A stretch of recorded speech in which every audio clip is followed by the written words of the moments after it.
세금자 알려주는 쌤 누나, 쌤 언니 투자형 세무사. 박송희 세무사입니다. 안녕하세요. 네, 최근 저희 사무실에 이 똑같은 질문을 해주신 게 있었어요. 사업장을 이제 넘기려고 하는데 혹시 세금 문제 어떻게 되나요? 라는 질문이 있었거든요. 네, 또 이런 분들도 계시고 반면에 나는 새롭게 창업을 준비하고 있는데 내가 가려고 들어가는 사업장이 이미 다른 분들이 사업을 하고 계시는 상황이라 이걸 인수해야 되는 상황인데 이때 이 인수대금을 어떻게 처리해야 되는지 궁금하다.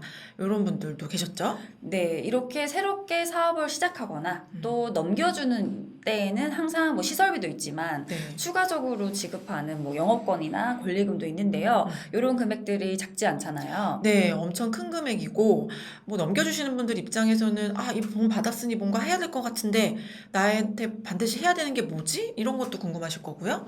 또 인수해 오시는 분들 입장에서는 이 큰 돈을 줬는데 이걸 어떻게 처리해야 되나 이런 고민도 있으실 것 같아요. 네, 그래서 오늘은 사업을 넘기고 또 넘겨받을 때 발생하는 세금 문제를 정리해 보도록 하겠습니다. 첫 번째로 양도인 입장을 살펴볼게요. 네. 네, 양도자, 즉 사업을 하다가 넘기는 사람이죠. 네. 이렇게 되면 이제 권리금을 받으시는 입장이거나 아니면 한 대금을 받으시는 분 입장인데 요때는 사업하시던 상황이니까 돈을 받았으니 나한테 뭔가 분명한 의무가 있을 것 같다. 이런 고민이 제일 크신 것 같아요.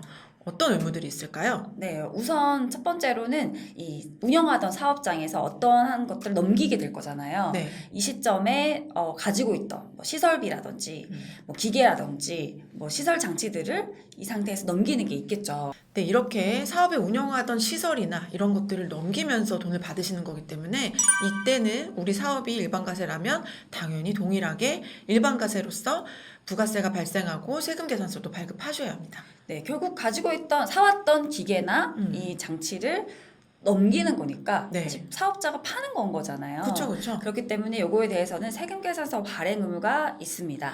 그런데 특별한 경우, 이 사실 특별한 경우가 아니라 이게 일반적인 경우일 수 있을 것 같은데요. 포괄양수도라는 게 있죠. 네, 보통은 지금 저희가 세금계산서 발행해야 됩니다라고 했는데 생각해보니까 세금계산서는 이렇게 주고받지 않은 경우들이 더 많았는데 뭘까요? 라고 생각하실 텐데요.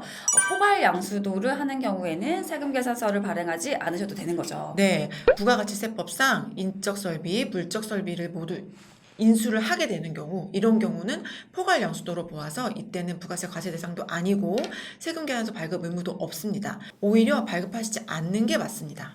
네, 이 기존의 사업장이 그대로 똑같이 이전되고 이제 운영하는 사람만 달라지는 거기 때문에 이 경우에는 부가세를 내고 주고받고 하는 게 더 번거롭고 또 자금적인 이슈도 있기 때문에 부가가치세법상 세금계산서 발급 의무를 안 주는 거죠. 예, 맞습니다. 자, 그런데 이 포괄양수도에 해당되지 않는 다른 자금도 있죠. 네, 이렇게 시설비 말고도 이 자리, 그리고 내가 유치했던 뭐 고객, 그리고 뭐 리뷰, 뭐 이런 것들을 다 같이 넘겨주는 거기 때문에 이거에 대한 금액도 산정이 되잖아요. 네, 뭐 이른바 영업권, 권리금 이런 것들이 여기에 해당할 텐데요. 이렇게 권리금, 영업권을 수령하신 경우에는 종합소득세 신고를 하셔야 되는데요. 이 경우는 세법에서 기타 소득으로 권리금에 대한 이익이 열거되어 있기 때문에 사업소득이 아니라 결국에 기타 소득으로 신고하게 되죠.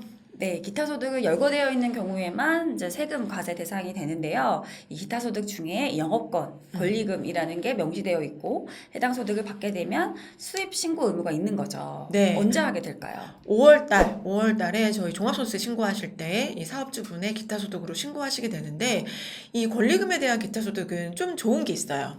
네, 바로 필요 경비를 60% 인정해 주는 거죠. 네, 예전에 비하면 경비율이 좀 낮아져서 좀 안타까운 점이 있긴 하지만 그래도 여전히 60%나 비용 처리를 해주기 때문에 예를 들어서 권리금을 1억을 받으셨다라고 하면 실제로 세금 낸 소득은 얼마가 되는 거죠? 네, 경비를 60% 인정한다고 이야기를 드렸잖아요.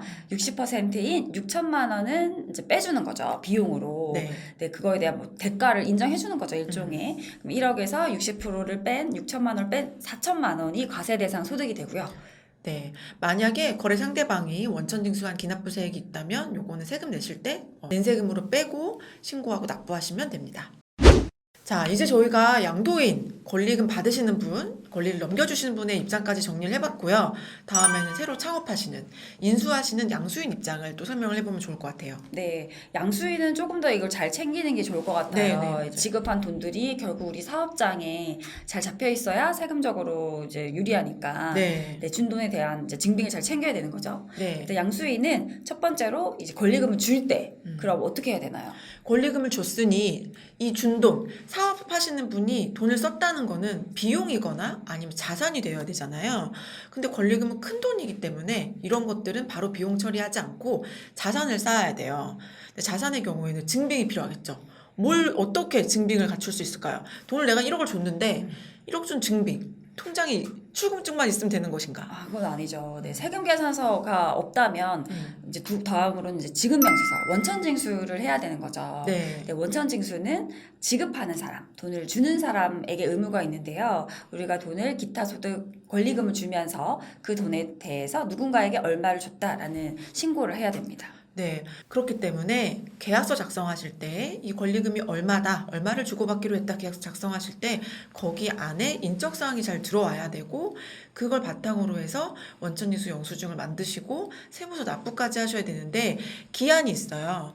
만약에 이번 달에 권리금을 주고 내가 세금을 원천징수했다고 하면 신고는 다음 달 10일까지. 여러분들 원천징수 신고 잘 아시죠? 다음 달 10일까지 하셔야 되는데 여기서 조금 복잡한 게 원천징수를 그러면 얼마를 해야 될까? 이게 좀 복잡하실 수 있을 것 같아요. 네, 아까 사례를 들었던 1억을 계속해서 생각을 해보면 1억에서 뭐 60%는 경비 처리가 된다라고 했으니까 네. 네, 40%인 4천만 원에 기타 소득은 원천징수 세율이 20%거든요. 네. 그럼 결국 이거 곱하게 되면 800만 원.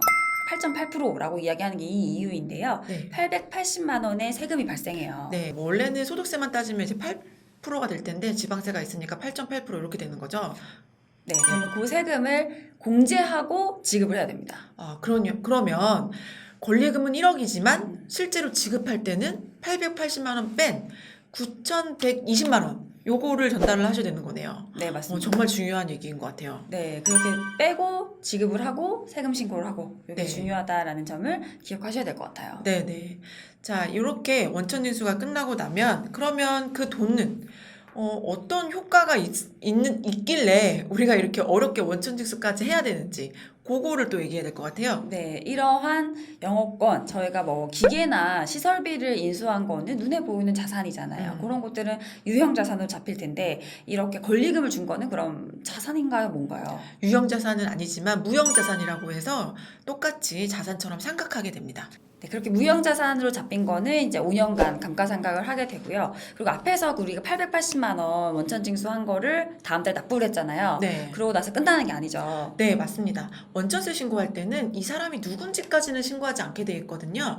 그래서 요 돈 받아가신 분, 우리 권리금 받으신 분에 대한 인적사항 신고를 해야 되는데 이런 것들을 지급명세서 신고한다 그래요. 언제 하나요? 네, 기타 소득 지급 명세서는 다음해 2월 말까지 제출하게 됩니다. 네, 인수하시는 분 입장에서는 그래서 좀 해야 될 게 좀 많아요. 그렇지만 저희가 낸 돈에 대해서 정확하게 비용 처리하시려면 다 필요한 절차이기 때문에 잊지 마셔야 될 것 같고요. 자, 그러면 정리를 한번 해볼까요? 네, 어떤 사람이 사업체를 넘기기로 했어요. 그럼 시설비 얼마, 그리고 또 권리금 쪽으로 얼마 이렇게 암묵적인 합의가 됐는데 네. 그럼 계약서를 어떻게 써야지 안 헷갈리고 이게 다 잘 처리될 수 있을까요? 안전하게는 우선 시설비 얼마 계약서 요거는 일반적으로는 포괄양수도 계약서가 되겠죠. 네. 그 다음에 이거 외에 별도로 권리금 계약서 요거는 완전한 영업권이나 뭐 요거 시설비에 상관없는 요 계약서 이렇게 2개 작성하시는 게 안전할 것 같아요. 네, 그럼 앞에서 말했던 이 시설비 포괄 양수도 계약서 이거는 세금 계산서 발행 의무가 없죠. 없는 거죠. 네. 뭐 물론 부가세법상 포괄양수도에 해당하는지 살펴보셔야겠지만 해당한다면 요거는 세금계산서 발급 의무 없이 뭐 원천징수 의무 없이 계약서 송금증만으로 입증이 되는 거기 때문에 요거에 대해서는 계약서 잘 작성하시고 돈 보내신 분 입장에서는 출금하신 내역들 잘 관리해 놓으시는 게 중요할 것 같고요. 네, 다음으로 만약에 추가로 지급한 권리금에 대해서는 기타 소득에 해당이 되기 때문에 이 금액은 원천징수 대상 소득이고 네. 그 원천징수에서 다음 달 10일까지 세금 신고하고 지급명세서도 제출해야 되고 네. 그리고 요거는 자산, 무형자산으로 잡아서 감가상각하면 된다. 네, 아까 저희 포괄양수도 있었던 거기 안에 있었던 설비도 당연히 유형자산으로 감가상각 처리도 가능합니다.